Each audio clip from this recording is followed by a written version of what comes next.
जानवर शिकार करने की योजना नहीं बनाते, हालांकि हमें इसका उल्टा लग सकता है। ये भविष्य के बारे में नहीं सोचते, ये सिर्फ आज के वक्त में जीते हैं।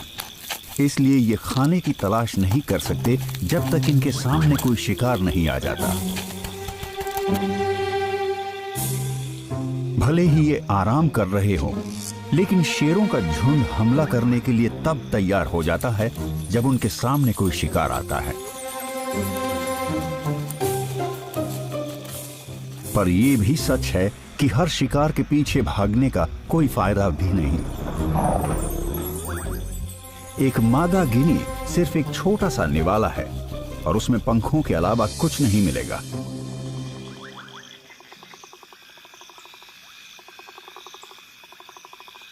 लेकिन मादा गिनीज की बदौलत सुस्ता रही शेरनियों को पूरे झुंड की भूख मिटाने का एक मौका नजर आया है।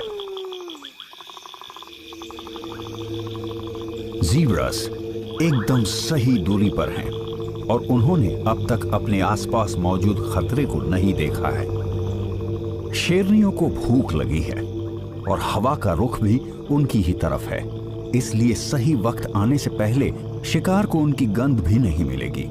हालात एकदम ठीक है। ये पहले पर्व की शुरुआत करती हैं, सही शिकार चुनने से। ये सबसे कमजोर जानवर की तलाश करती हैं या किसी घायल जानवर की। शेरनियां एक दूसरे को अपनी जगह लेने का इशारा करने के लिए कोई आवाज नहीं करती।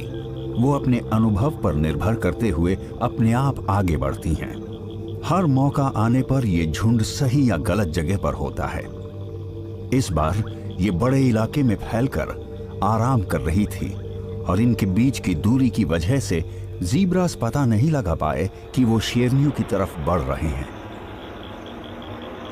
शिकार अब पूरी तरह से घिर चुका है, पर पता नहीं ये इनकी किस्मत थी या इसलिए कि ये शिकारी हमेशा ऐसे ही आराम करती हैं।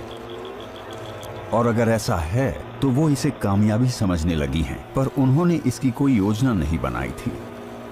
अक्सर सबसे ज्यादा अनुभवी शेरनी ही शिकार को चुनती हैं, बाकी शेरनियां उसकी मदद करती हैं, पर कभी कभी सबसे अच्छी जगह पर मौजूद शेरनी हमला करती है।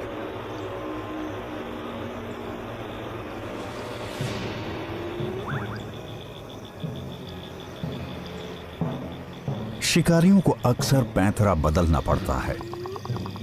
हो सकता है वो किसी एक शिकार को भी न चुन पाएं, क्योंकि ज़ीब्रा की धारियां उन्हें उलझन में डाल देती हैं। शायद ये पूरे झुंड पर हमला करेंगे और उस अफरा तफरी में जो होगा शेरनियां उसके हिसाब से फैसला लेंगी।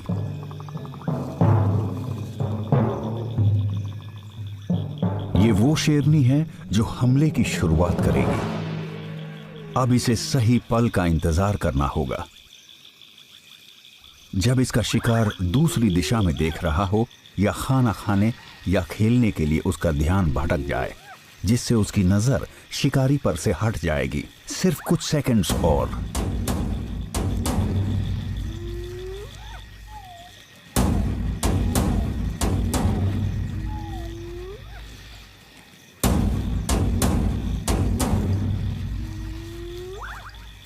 जब इसे लगता है कि ये कामयाब हो सकती है, तो ये खतरा उठाते हुए हमला कर देती है।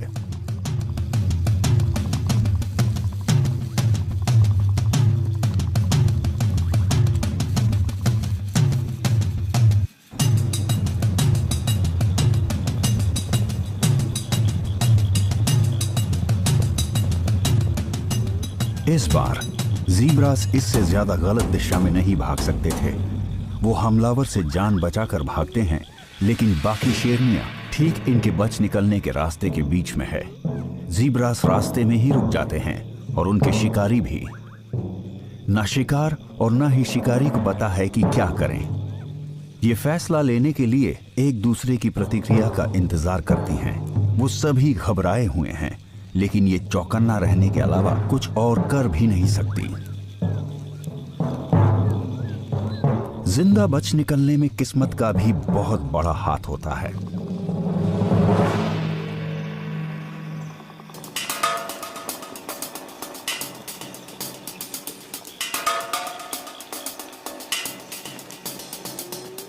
सबसे कम उम्र की शेरनी हमला करने की अपनी चाहत को रोक नहीं पाती, लेकिन अनुभव की कमी की वजह से इन्हें अपना शिकार गंवाना पड़ सकता है।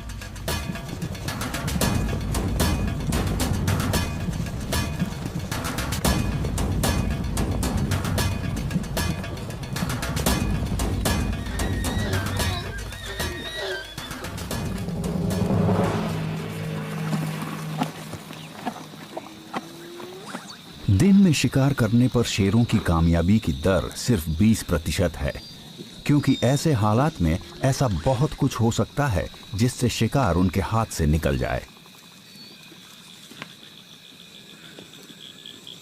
लेकिन अगर इस अफरा तफरी में शिकार वापस मुड़कर अपने शिकारी से दूर भागने के बजाय उसी की तरफ भागना शुरू कर देता, तो जाहिर है कि शिकारी भी अपने आप रुक जाता और शिकार उसके हाथ से निकल जाता। शेर चोटी के शिकारी होते हैं और अजीब बर्ताव के अलावा उन्हें किसी चीज से डर नहीं लगता,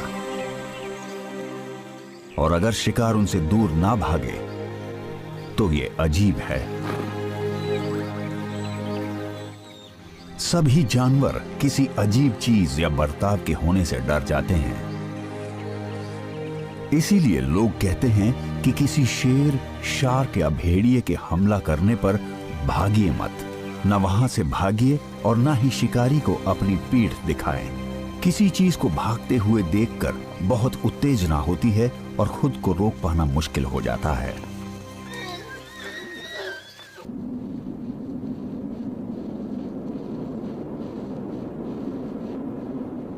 जब किसी भूखे शिकारी की नजर कोई खाने लायक चीज पर आती है तो वो उसे पकड़ने की कोशिश करता है, लेकिन वो हमेशा अपने शिकार का पता लगाने के उन्हीं इंद्रियों का इस्तेमाल नहीं करते।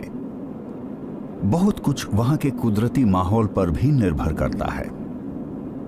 बर्फीले उत्तर में बहुत ज्यादा दूर तक देख पाना आसान नहीं है। यहां लगभग हर चीज सफेद है या फिर वो बर्फ के नीचे दबी हुई है।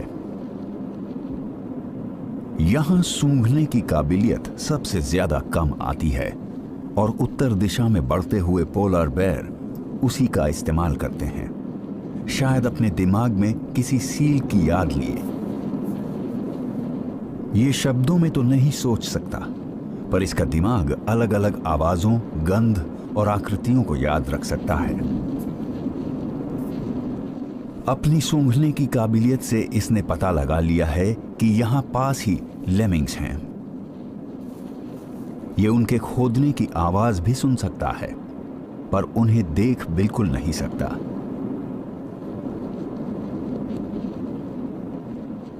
जमीन पर वार करके ये उन्हें डराकर भागने पर मजबूर कर देता है, और ये अपनी सूंघने की काबिलियत से उनकी जगह का सही पता लगा सकता है।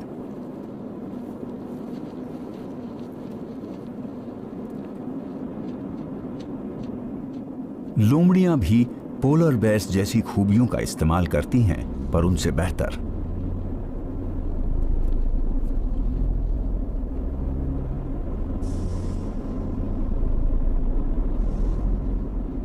ये सील तो नहीं पकड़ सकती, पर इनकी खूबी है बहुत छोटे जानवरों का शिकार करना। हम जानते हैं कि मैमल्स के पास थोड़ी बहुत याददाश्त होती है, जिसकी बदौलत वो कुछ खास तरकीबों को याद रख पाते हैं और उनकी जगहों पर वापस आते हैं जहां किस्मत ने उनका साथ दिया था।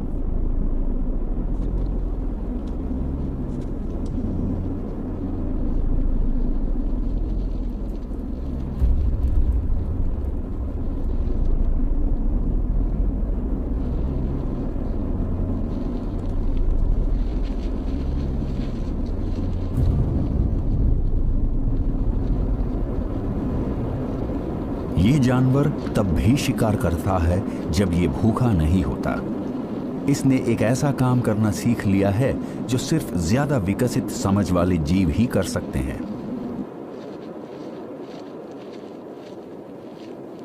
इसने खाना जमा करना सीख लिया है। जब ये भूखी नहीं होती तो लोमड़ियां अपने शिकार किए हुए लेमिंग्स को छिपा देती हैं, ताकि जरूरत पड़ने पर उन्हें निकाल सके। ये समझदारी की वो निशानी है जिसकी बदौलत हमें सबसे होनहार जानवरों के सोचने के तरीके को समझने में मदद मिल सकती है। लोमड़ी कई महीनों तक शिकार कर सकती है और अपनी इस मेहनत के फल की बदौलत कई महीनों तक जिंदा रह सकती है। भालू लोमड़ियों से कम समझदार नहीं होते, बस उनकी जरूरतें वैसी नहीं होती। ये कई महीने कोई भी शिकार किए बिना रह सकते हैं। वहीं दूसरी तरफ नॉर्दर्न गॉसहॉक को रोज शिकार करना पड़ता है। ये प्रजाति सदा हरे भरे पेड़ों में घोंसले बनाती हैं, पर इन्हें पतझड़ वाले पेड़ों के जंगलों में शिकार करना पसंद है क्योंकि ये ज्यादा दूर तक देख पाते हैं और साथ ही प्रजनन के मौसम में इन्हें एक दिन में कई बार शिकार करना पड़ता है।